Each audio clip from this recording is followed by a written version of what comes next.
Well, that was certainly a fun session. Brewdog seems like a fabulous place to work where they count in dog years and have paternity leave. So very, very fun indeed. And I am now very excited to share the stage with these two incredible ladies for this session, which is culture and belonging in the hybrid workplace, top tips for employee engagement in 2021 and beyond.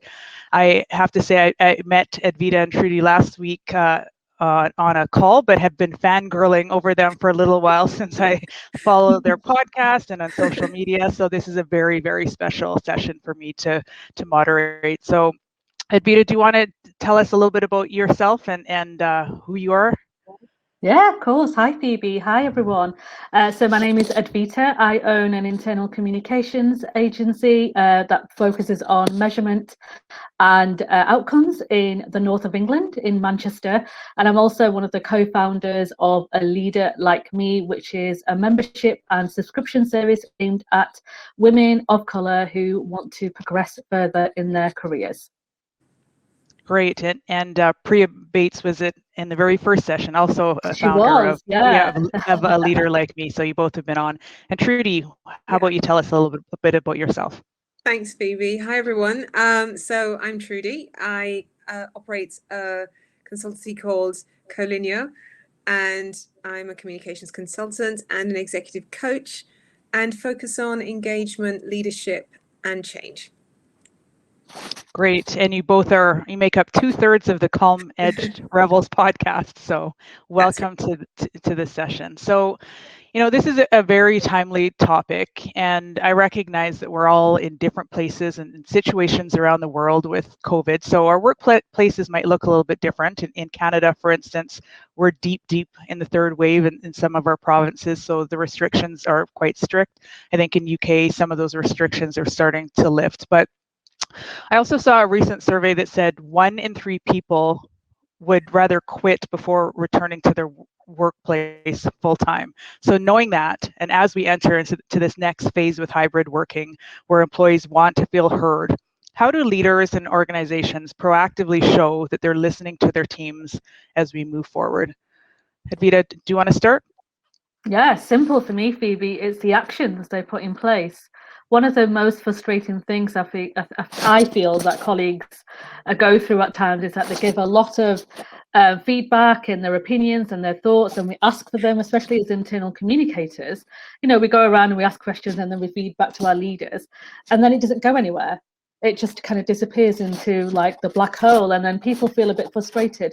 So one of the best things that leaders can do and an organization can do is put some of the feedback that they've had brought forward into some sort of action. So whether it's they could implement it, quite a quick win, then brilliant. If they can't, then to go back to the colleagues and give them a rationale about why or when the change may happen, or if it isn't going to happen, why it can't happen. And that's how you can build that trust in the organization. So it's quite a simple thing, but for some reason there seems to be some sort of barrier or challenge for that feedback mechanism in the organization, and then actions to be taken. Yes, just picking up on that. So yeah, I think I was reading recently how the governments have, well, for here in particular, have told people about the fact that they need to what Jenny's got, Yeah, that's true. I must be pissed. I'm not sure what I'm hearing. That's okay. Technology is always fun. Okay. Yeah. That's okay.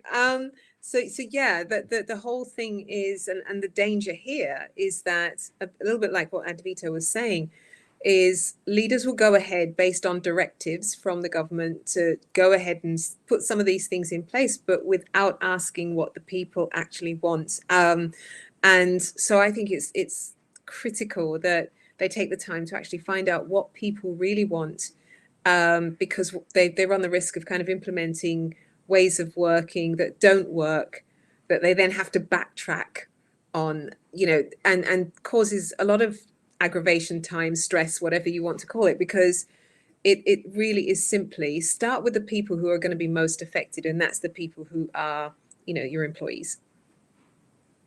Very, very good points. So we'll move on to our next question. And I think that it's not very often in our lifetime that the whole world is going through something like this together. So whether you're in South Africa or Saskatchewan, we experienced this pandemic together, yet in our own and different ways. So perhaps a bit of a silver lining has been that shared sense of belonging, where COVID kind of pulled back the curtain on humanity as we're literally peering into people's homes. So how do we continue to lead with that vulnerability and empathy? Trudy, do you want to start this one? Okay. I think vulnerability and empathy is hard if you're not, if you're not naturally like that.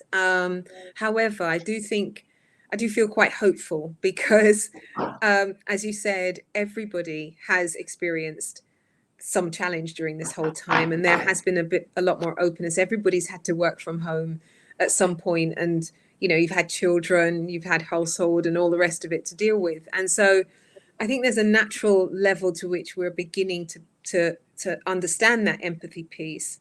But being vulnerable is actually demonstrating that out to the people that you have to serve and so on. And so I think it is going to be challenging because we want them to translate that into action when it comes to individuals. But just to make that connection, that first connection on the fact that we're all human and we've all gone through something is pretty critical. So I am, relatively hopeful that we'll see some things change. I think, when you also think of belonging, there's also the elements of inclusion and all the rest of it that has to happen as well. And there's a massive amount of things going on for people to think about, and that in itself is challenging. As communicators, I think those are definitely things that we can help people with.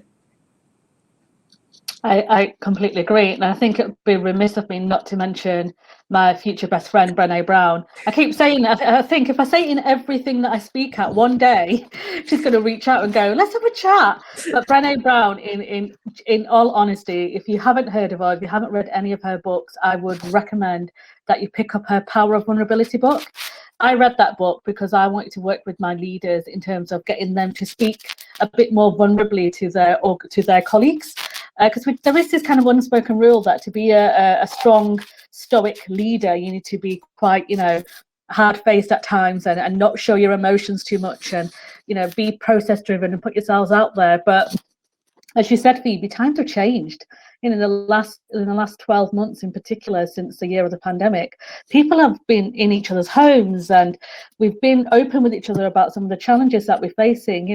We've gone through some really difficult times, and if we can't be vulnerable, and if our leaders can't be vulnerable with their people, then it's going to be a real challenge as we start moving forward and out of COVID and out of the pandemic. And Brené Brown talks about this quite a lot in her book about the power of vulnerability, and also in her Dare to Lead book. If people haven't read that, then I would recommend that you read the Dare to Lead. And she talks about things like having rumbling conversations and not letting things just pass by, and actually saying, you doing this is making me feel a bit uncomfortable because of this X, Y, and Z. And being open and honest, I think sometimes we forget that we are all grown-ups.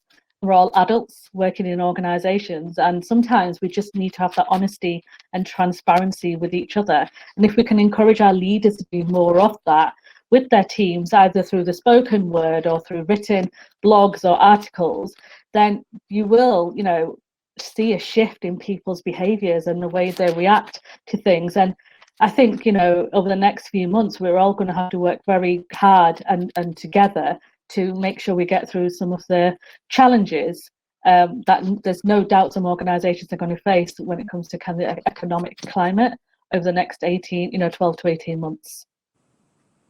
No, that's great. And I can see the third member of your podcast, Jenny Field, is very happy that you're putting Brené Brown out into the universe so that you might actually meet and become friends someday. So one day. Yeah, soon. Yes. So we'll move on to the next question, and let's be real. We kind of laughed about this a little bit last week, where we've all probably been part of maybe some of those awkward virtual team building sessions where maybe it was a virtual drink or perhaps a comedian on Zoom. It's not quite the same as connecting with people in the office. So how do we ensure that we connect with our staff, with our team in a really authentic way as we move into this hybrid model? I mean, I would ask them, like, what Yeah. works for them. One of the big things that we tend to do a lot of is I obviously love these kind of events and case studies and other people sharing some great stuff. And, the BrewDog presentation beforehand was brilliant.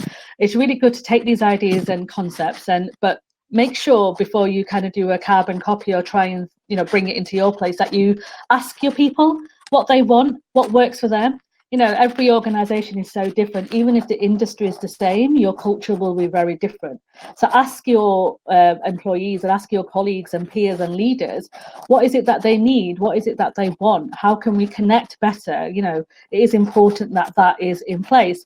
Virtual games, and we joked about it last week. I mean, if I get one more quiz invite, like I can't do it. I can't put myself through that pain of quizzes. But I know, friends who look forward to that weekly quiz with their colleagues at work because it brings them together and it works for them, and that's absolutely okay. And it is about finding the things that work for your colleagues, and it's not going to be a one-hit wonder. You may have to do several different things. So it could be a drop-in centre, for example, a drop-in lunchtime session. It could be a community that you might build, a walking community in the local areas that you work in that you might want to bring together. Now you can meet socially distanced. Little things like that. There'll be things in your organisation that your colleagues will want to do, and ask them the question, and then bring all these brilliant ideas that other organisations have done, and see if it's going to work that way. But always lead by what your employees want. Great answer. Yeah, Trudy. Yeah, I agree wholeheartedly. It's really funny, these kind of awkward games that we ask people to play when we haven't really checked if they even want to do that, when sometimes people just simply want a conversation, and maybe there are ways that you can create forums to just have smaller conversations or things about topics and so on, and make things a bit more topical and so on. But definitely asking them why, what they want, and how they'd like to engage with each other. It's really interesting, because from a leadership perspective, it's a really big leap if you never used to interact with your staff on that level, and then you just suddenly think, oh, let's play games. It's just so almost wrong, because it's a massive jump from one to the other.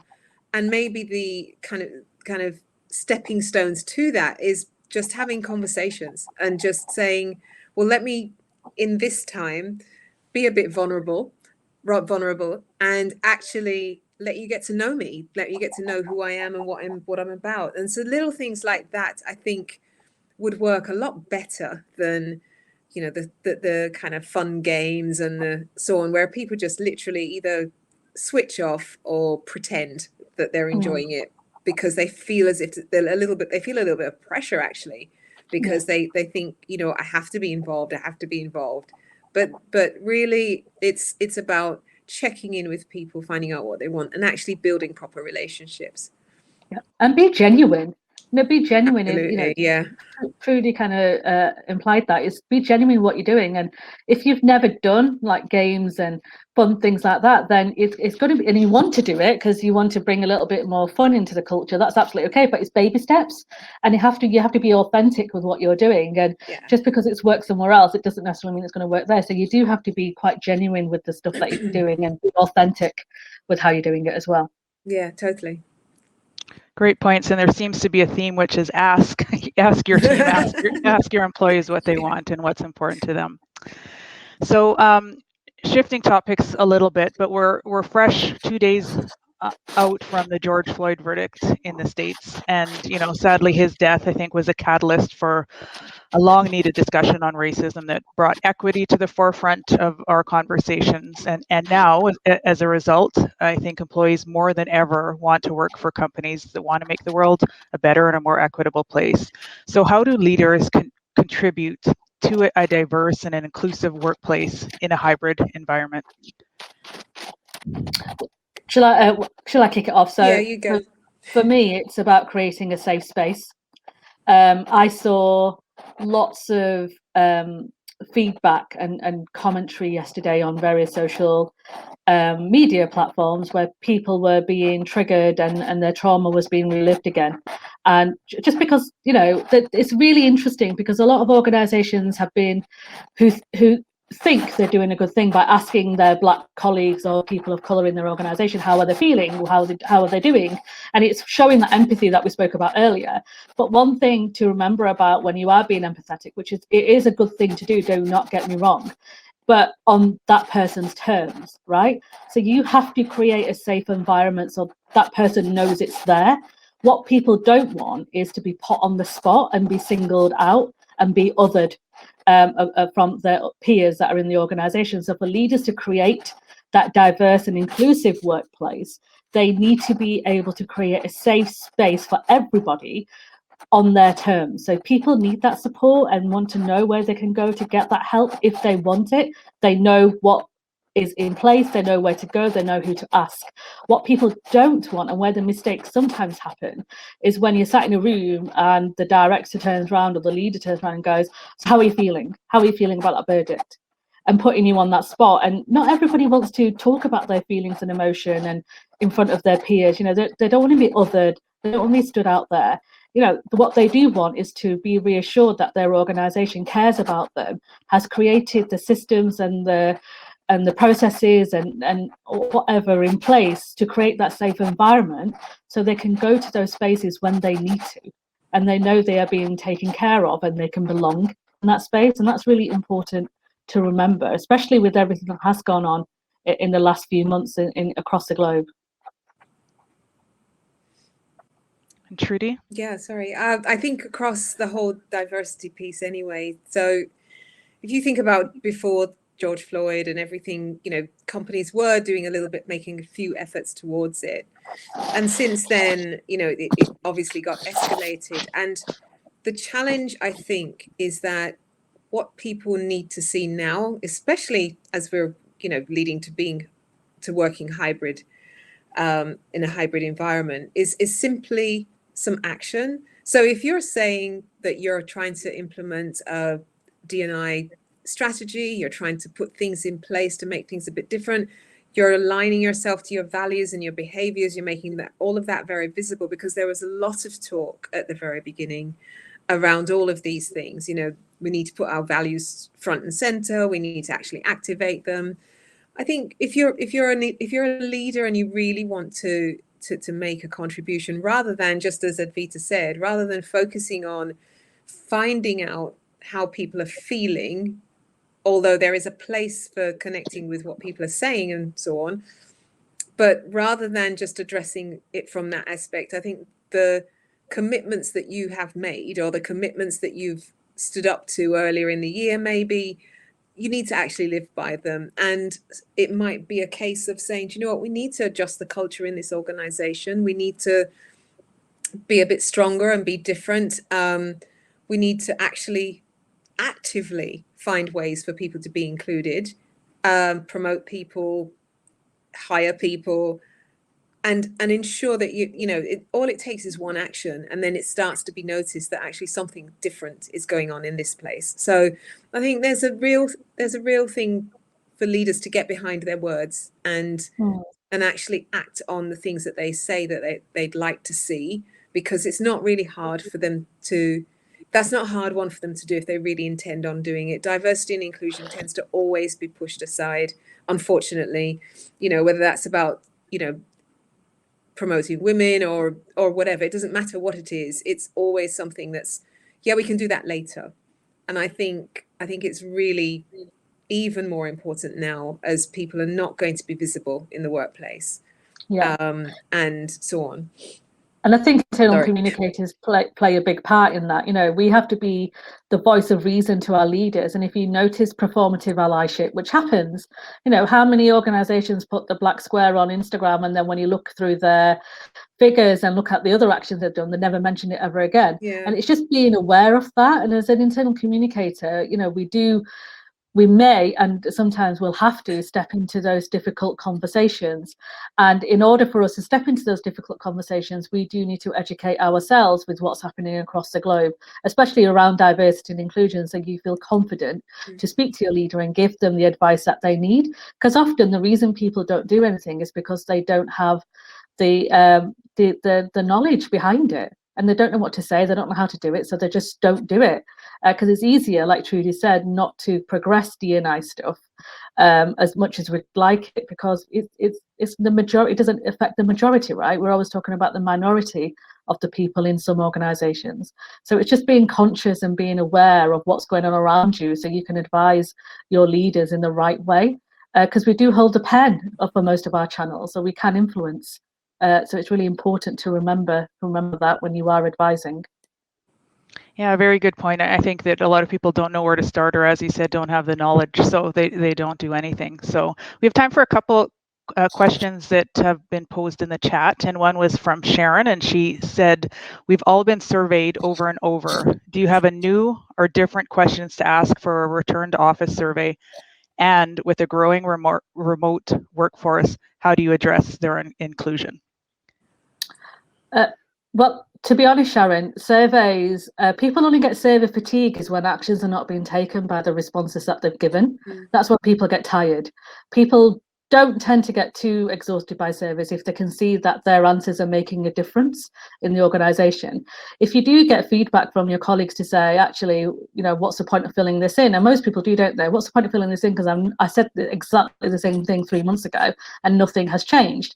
That's when you may need to kind of do a bit of a deeper dive into some of the statements that they're making through the surveys to discover and investigate a little bit more about what they mean and how you can make it happen in the organisation and bring the right people around that table to have that conversation. So things like focus groups, one-on-ones, just having a really informal conversation with some people.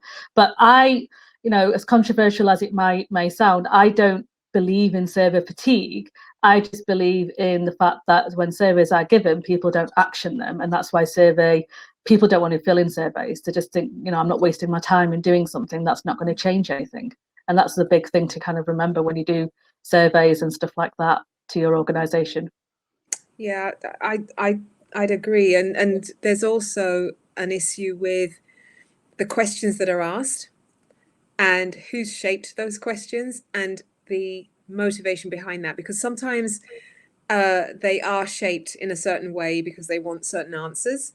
And sometimes, I know you do that with the survey. However, you know, I've gone to organizations where, you know, the leadership team have said, oh, we don't take that question out and, you know, switch that and so on, simply because they want to shape, they don't want to address certain things. And so I would say it's true, survey fatigue comes in simply because people do not see any action, but they also get frustrated because the questions don't really draw out the real issues. So if you're asked a question that doesn't really bring out for you the things that you're really passionate about or that's bugging you, it's really difficult to engage with it. And so the use of things like focus groups and other forums that you can get feedback is powerful, because you will get much richer content than stuff from a survey. You know, some organizations, when they put out the staff survey, it literally is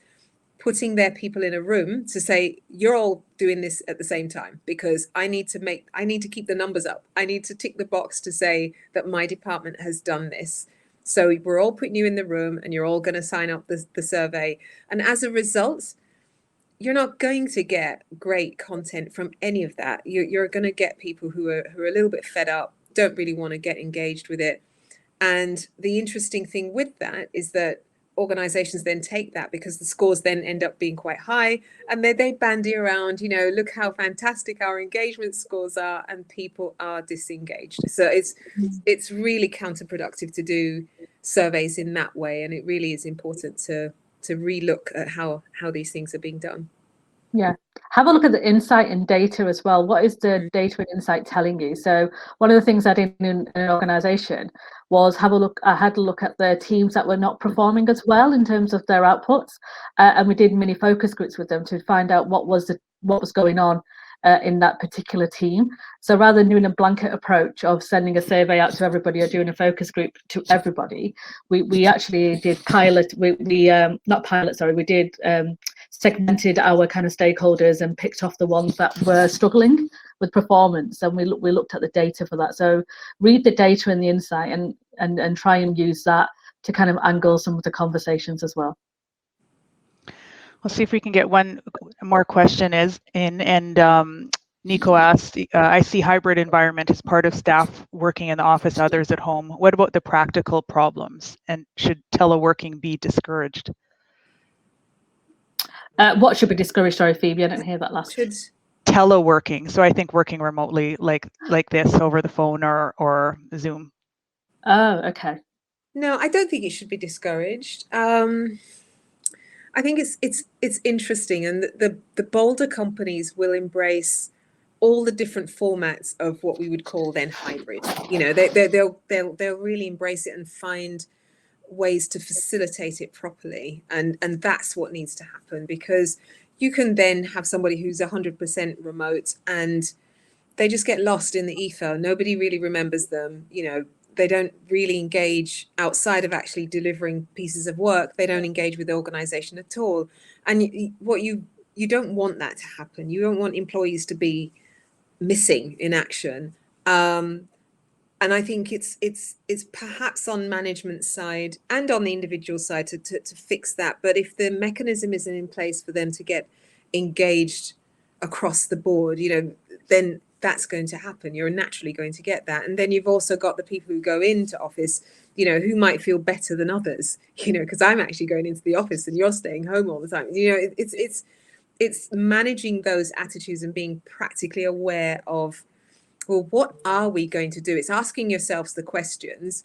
What are we going to do about this particular issue that's going to come up? We know it's going to come up, because the minute you start to have these different ways of working, it's going to generate some challenges. So it's troubleshooting and creating the scenarios before you've put things in place so that you can actually manage them. And then it's also saying, well, okay, I'm going to make it very clear to the people, to the employees, to everybody who's involved, what these things mean and what these things should look like. So it's where, again, communication comes in and articulates what that strategy is and how it's practically going to work for people. So it's almost like that scenario thing, again, playing out very, very clearly for individuals. So it is about, I think ultimately it is about communication. It's kind of how we kind of get back to saying, this is what we want to do. This is how it's going to impact you, and this is how we want you to behave, and so on. So it's one of those types of things. I would also just add on to that is, you know, be cautious about discouraging working from home or working from different locations, because the world is changing, and the generation that's coming behind us will, you know, insist on having flexibility in the way they work. And I think organizations, unless to have a very strong reason on why they can't have people working from different locations and delivering their objectives from wherever they want to deliver them from, it's going to be a struggle for that organization to match in terms of competitiveness with colleagues, you know, and talent, because people are looking for that flexibility. People want to have options. I think the year of the pandemic has demonstrated that most organizations, depending on obviously the setup of that, can succeed pretty okay from working from home. What lets them down, and we spoke about this in one of our podcast episodes that are coming out in a few weeks' time, about it's the technology, and Jenny mentioned this, you know, and she's written a blog about it, but it's normally the technology that lets down the working method. So have a look at the tech and try and the discouraging thing is a little bit tough, and I do think we need to move forward with that. And then, like I said, unless there's a valid reason on why you would discourage somebody from working at home, you may want to encourage your leaders to think of solutions, like Trudy said, and what that looks like for the future of that organisation to be sustained and to attract the right talent that you need to keep going. No, that's great. And sadly, we have run out of time. I could listen to both of you for hours, but that half an hour went way too quickly. So a huge thank you to both of you for joining today. And there were more questions in the chat. I don't know if you'll have a chance to hop on and answer any of them yourselves, but thank you so much for your time today.